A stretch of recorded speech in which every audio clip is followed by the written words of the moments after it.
Lean in closer, my children, and let the firelight dance in your eyes as it does in mine. Tonight, the crickets are silent, for they too wish to hear of the days when the veil between our world and the spirit realm was as thin as a spider's thread. I am Sparrow, the voice of the ancestors, and I welcome you to African Folktales by Sparrow. Sit quietly, for the wisdom of the elders is not found in the noise of the marketplace, but in the stillness of a listening heart. Long ago, before the white sands of the delta were touched by the iron of the city, there was a village called Akuma. It was a place of clay and thatch, where the smell of roasting yam mingled with the salt of the great river. In Akuma, there lived the Barrel women. They were called so because they spent their days by the river banks, their heavy wooden barrels filled with water or palm oil, their backs bent under the weight of survival. Life was hard, my children. The rains had been unkind, and the river, once a mother who fed her children, had become a stingy stranger. The nets came up empty, and the bellies of the little ones began to sing the song of hunger. Among these women were 3 friends: Adana, whose heart was a steady drum; Nneka, whose eyes were always searching for more than she was given; and Zola, the youngest, whose laughter was like the morning sun. They lived in a time when the spirits were not just stories but neighbors. And the greatest of these neighbors was the River Mami, the queen of the deep, whose hair was the flowing current and whose skin was the silver of fish scales. It is said that when a people reach the end of their strength, the spirits take notice. But spirits do not give gifts without a test, for a blessing without a boundary is a curse in disguise. You see, the River Mami is kind, but she is also as jealous as a desert wind. She watches the heart more than she watches the hands.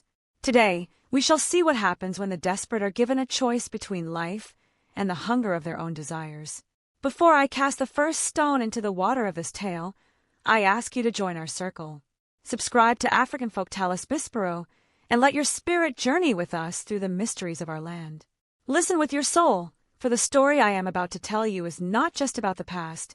It is a mirror reflecting who we are today. The River Mami gave the Barrel women a fish, but as the elders say, the sweetness of a tongue is often the bitterness of the belly. There was one rule, a simple command that required nothing but a patient heart. But alas, we humans are like the goat that sees the green grass on the cliff and forgets the fall. The sun is setting over the mangroves, and the shadows are stretching long across the red earth. The river is calling. Are you ready to hear what lies beneath the surface? Then let us begin, for the spirits are waiting, and the water never forgets a promise made or a promise broken. One evening, as the dust from the day settled and the first stars began to pierce the velvet canopy, Adana, Nneka, and Zola sat by their empty barrels. Their faces were etched with the fatigue of a fruitless day, their hands raw from scrubbing the sand in the riverbed for anything that might ease their family's hunger. The moon, a crescent sliver of silver, was reflected in the black water, and the air was still, save for the soft sound of their own tired breaths. It was in this silence that the water began to churn. It was not the ripples caused by a passing boat or a surfacing catfish. It was a deep, powerful movement, a swirling eddy that pulsed with a light that was both terrifying and mesmerizing. Then, slowly, the form of the River Mami emerged from the depths. She did not rise like a ghost, but materialized like a reflection finding its mirror. Her hair flowed like liquefied night, adorned with cowrie shells and green water weeds, and her skin possessed the sheen of polished obsidian. She was beautiful, yes, but her beauty was sharp, like the edge of a newly forged knife. The women were frozen, their breath stolen by awe and fear, for to see the River Mami was a grace and a great danger. She did not speak with words that vibrate in the ear, but with a voice that echoed directly in their spirits, a sound like the rush of a mighty current and the whisper of the reeds. "My daughters of the Barrel," she said, and her gaze was both gentle and judging. "I have seen your tears, and I have heard the rumbling of your children's empty bellies. My heart, the heart of the river, is not stone. I will give you a gift that will turn your hunger into fullness and your poverty into plenty." She raised a hand, and from the swirling waters, a large calabash floated towards them, and within it rested a single, shimmering tilapia. The 3 friends returned to their compound, their steps light, their spirits soaring. They worked together in secret, digging a deep, circular pool in a secluded corner, lining it with smooth stones and filling it with precious rainwater collected during the previous rainy season. They placed the glowing tilapia into its new home, and immediately the water seemed to come alive with vitality.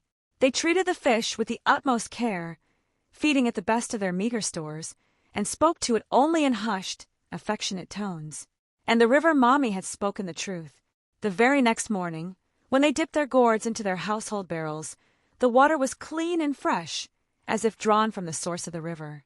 And in the storage baskets, where there had been only dust, there were now fresh yams and clusters of ripe palm nuts. Their families ate, and for the first time in many moons, the laughter of children was heard throughout the compound. As the days passed, their good fortune continued. Their small huts seemed to glow with abundance, and their families grew strong and healthy. The other villagers watched with growing amazement and envy. How could these three women, who possessed only barrels and determination, thrive when the rest of the village struggled? "It is the will of the river," Adana would say, her face a mask of practiced simplicity. "We were fortunate, and we work hard." But Nneka's heart, always a place where envy found easy root, was becoming restless.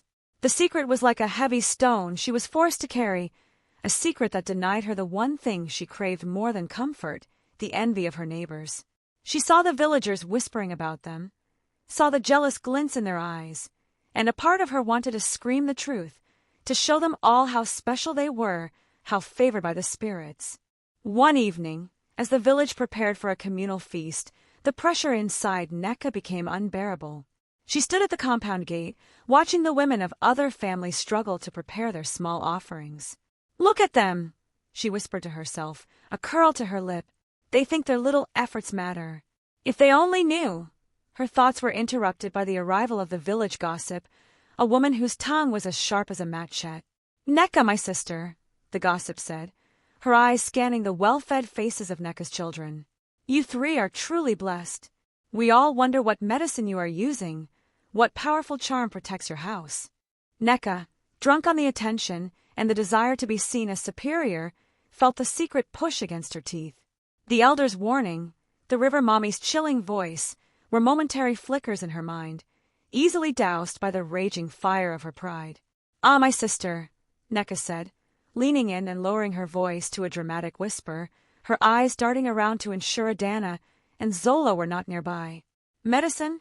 Charms? No, it is far greater than that.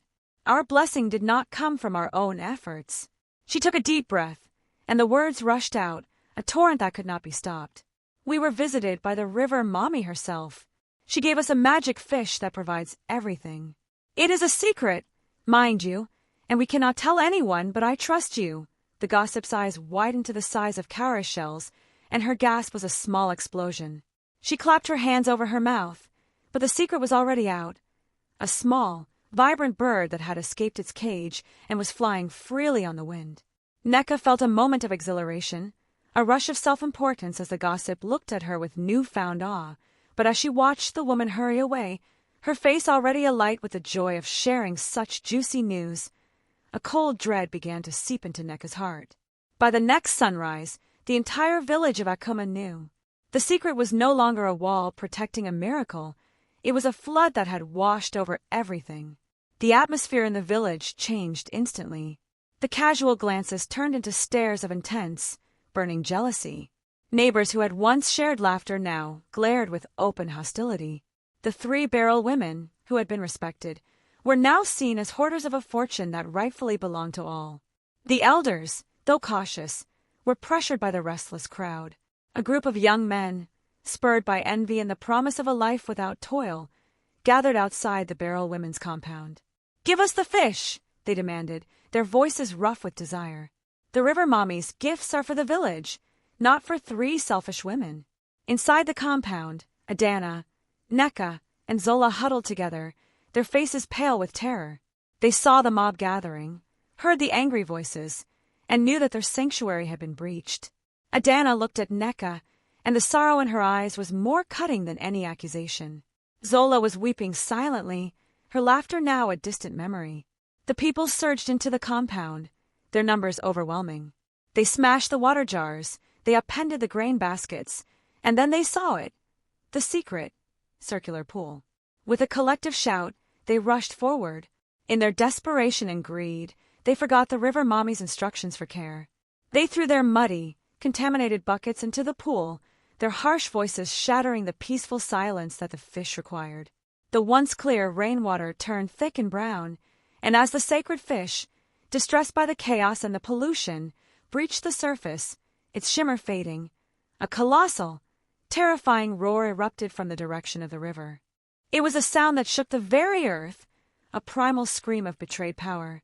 The villagers froze in their tracks, the greed in their eyes replaced by primal fear. And then, the River Mami emerged from the great river, but she was no longer a calm, beautiful queen. She was a colossal, churning pillar of water and dark energy. Her face was a mask of furious, unbridled rage, and her voice, now a booming thunderclap that seemed to crack the sky, resounded through Akuma. "You dared!" she screamed, and the sound alone shattered the pottery in the nearby huts. "You were given a simple rule, a command of silence to protect a sacred trust. And yet, your pride, your envy, and your greed have broken the wall of my blessing." With a single, powerful sweep of her watery hand, she sent a wave of dark, turbulent water crashing into the compound. It swept away the mob, washing them aside like twigs, and enveloped the circular pool. When the water receded, the pool was gone, the stone lining was gone, and the shimmering tilapia was gone. The people scrambled to their feet, sputtering and coughing the taste of the polluted river from their mouths. But the destruction was not complete. The barrels in their own homes, which had been full just hours before, were now filled with black, stagnant mud. Their storage baskets held only dust and dry, shriveled tubers. The River Mami looked at the entire village, and her gaze was a final, chilling judgment. "You have desired that which was not your own, and you have polluted the sacred with your greed. From this day forward, the river will be a stranger to you. It will hide its fish and turn its back on your prayers. You shall know the hunger you tried to outsmart, and the poverty you tried to escape with a secret. The mouth that opens too wide often lets in the flies of its own destruction." And with that, she dissolved back into the great river, leaving the people of Akuma staring in horrified silence at the dust and mud that was now their fate. Lean back, my children, and let the embers of the fire speak their own silent truth. The village of Akuma never truly recovered. The hunger returned, fiercer than before, and the river, once their mother, remained distant and withholding. And the 3-barrel women? They were the authors of their own tragedy. They had tasted the sweetness of a miracle, only to have it turn into the bitterness of a curse because one heart could not contain the weight of its own vanity. This story, passed down through generations of my people, is not about a magic fish or a water spirit. It is about the fish that swims within each of us, our desire for more, our pride, and our inability to guard the secrets that give our lives meaning. As the elders say, a secret is a weapon. You do not give it to your enemy, but sometimes you are your own greatest enemy. Let this be a mirror for you, my friends. Do you hold the blessings you have with gratitude and care, or do you, like Nneka, yearn for the envy of others? Do you protect the sacred trusts in your life, or are you quick to use them as fuel for your own vanity? The River Mami's lesson is eternal. Some rules are not there to limit us, but to protect the very miracles we desire. Thank you for sitting with me tonight in this corner of the world. Do not let these words vanish into the night air. Subscribe to African Folktales Be Sparrow and share the wisdom with others, for a story kept to oneself is a seed that never grows. And remember, as you walk your own path, that a loose tongue often sows the seeds of a barren future. May the spirits of the ancestors guide your steps, and may your hearts be silent when silence is the only protection you have. Good night, until the fire is lit again.